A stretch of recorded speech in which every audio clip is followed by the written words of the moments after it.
If you're using a new IP or sending domain, it will look suspicious if you start sending many emails immediately.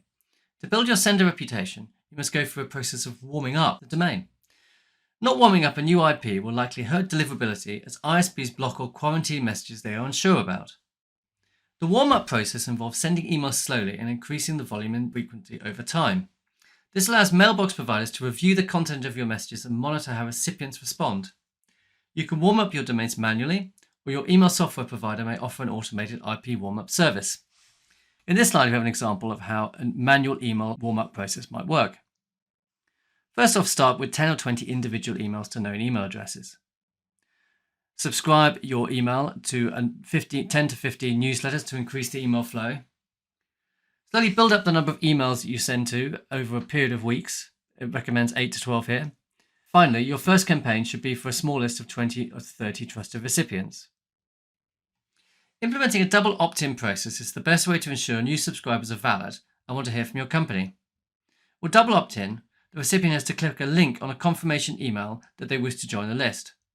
Yes, this will probably result in your list being smaller, but on the plus side, your list will be of a much higher quality.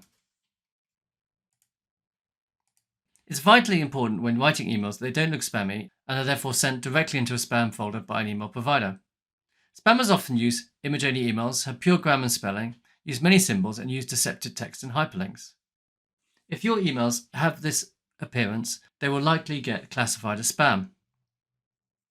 You should check your emails before sending your work. The things you should avoid are large fonts, lots of different colors, bad spelling, bolding, and also spam trigger words, for example, free and cheap.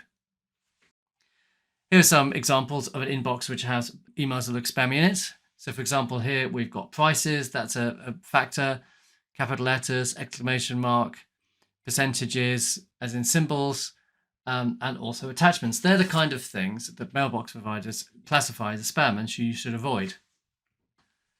Finally, here's a list of some other important best practices. You need to follow anti-spam and data privacy laws. Data privacy continues to be a big issue for consumers and businesses worldwide. You should always follow the relevant legislation in your jurisdiction. Go through the process of setting up email authentication.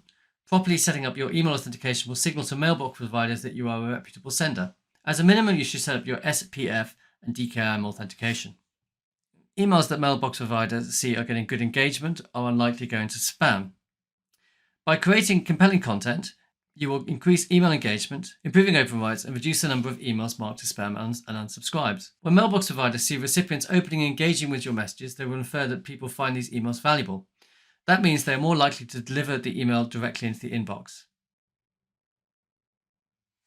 Email list hygiene is also very important.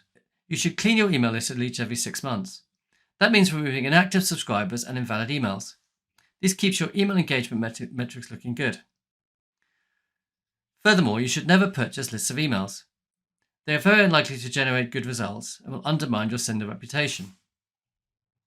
Finally, you should be monitoring your metrics. If you see any of your important KPIs like unsubscribes and bounce rate increase, these are signs that something is going wrong. It will hurt your deliverability and you should investigate what the problem is.